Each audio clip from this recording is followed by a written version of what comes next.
Hello दोस्तों। आज हम बात करने वाले हैं मल्टीटास्किंग की।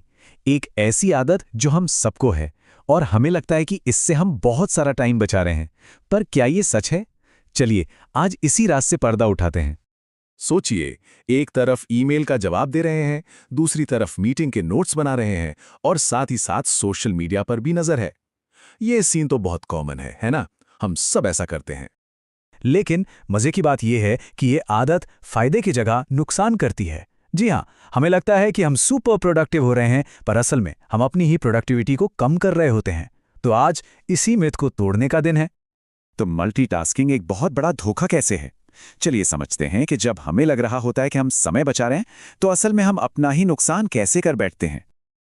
हाँ, ये मानना बहुत आम है कि अगर एक ही वक्त पर ईमेल, नोट्स और सोशल मीडिया सब कुछ एक साथ मैनेज कर लिया जाए तो मतलब हम बहुत एफिशिएंट हैं। सुनने में तो बड़ा कमाल लगता है, पर सच्चाई इससे कोसों दूर है। अब मिथ से हटकर जरा साइंस की बात करते हैं। जानते हैं कि मल्टीटास्किंग के पीछे की दिमागी सच्चाई क्या है, क्योंकि हमारा दिमाग जैसा हम सोचते हैं वैसा काम नहीं करता।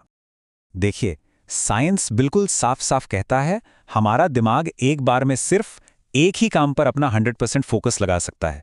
बस ये एक फंडामेंटल रूल है जिसे हम बदल नहीं सकते। तो जिसे हम बड़े तूल अंदाज में मल्टीटास्किंग कहते हैं, वो असल में है कॉग्निटिव स्विचिंग। मतलब दिमाग एक साथ कई काम नहीं कर रहा, बल्कि एक काम से दूसरे काम पर बहुत तेजी से उछल कूद कर रहा है। और इस स्विचिंग में दिमाग की बहुत ज्यादा एनर्जी बर्बाद हो जाती है। तो इसका सीधा सीधा असर क्या होता है? जब मल्टीटास्किंग की जाती है तो काम की क्वालिटी भी गिरती है और काम की स्पीड भी।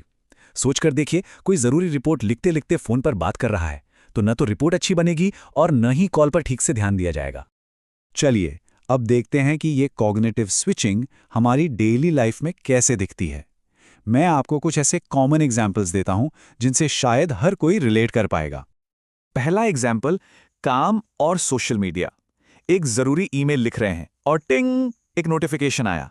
सारा फोकस टूट गया। अब वापस काम पर आने में दिमाग को टाइम लगता है। नतीजा, काम में देरी और गलतियां। दूसरा एग्जाम्पल किचन से है। खाना बनाते हुए फोन पर बात करना या वीडियो देखना। इससे क्या होता है? सब्जी जल सकती है, मसाले गलत पड़ सकते हैं और जो काम 20 मिनट का था वो 30-40 मिनट ले लेता है। और तीसरा एग्जाम्पल स्टूडेंट्स के लिए। ऑनलाइन क्लास चल रही है और साथ में दोस्तों से चैटिंग भी हो रही है। अब दिमाग बेचारा क्या करे, क्लास पर फोकस करे या चैट पर? इस चक्कर में टॉपिक समझ ही नहीं आता। तो इन सभी उदाहरणों से एक बात तो साफ है, मल्टीटास्किंग चुपचाप हमारे परफॉर्मेंस को खत्म कर देती है। ये एक साइलेंट किलर की तरह है जो धीरे धीरे हमारी प्रोडक्टिविटी को खा जाता है। तो अब सवाल ये है कि इस आदत से बचें कैसे? क्या कोई तरीका है? बिल्कुल है, और अच्छी खबर यह है कि इसका सॉल्यूशन बहुत ही सिंपल और इफेक्टिव है। इस टेक्निक का नाम है पोमोडोरो। ये बहुत आसान है।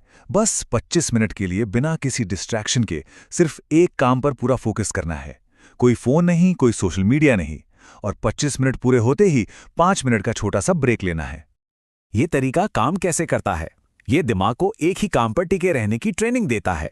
ये उसे बार बार भटकने की आदत से रोकता है, और जब दिमाग भटकता नहीं है तो प्रोडक्टिविटी तो अपने आप बढ़ेगी ही। इसके साथ ही 2 बोनस टिप्स और हैं।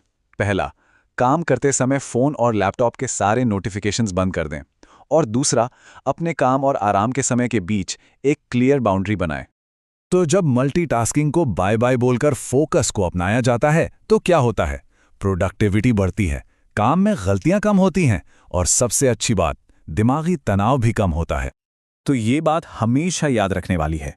असली फर्क एक साथ कई काम करने से नहीं, बल्कि एक काम को बहुत अच्छी तरह से करने से पड़ता है। Quality is always better than quantity. तो अगली बार जब एक साथ कई काम करने का मन करे तो एक पल रुकिएगा और सिर्फ एक काम चुनिएगा। सवाल यह है कि आज वो पहला कौन सा काम होगा जिसे पूरे फोकस के साथ किया जाएगा। सोचिएगा जरूर।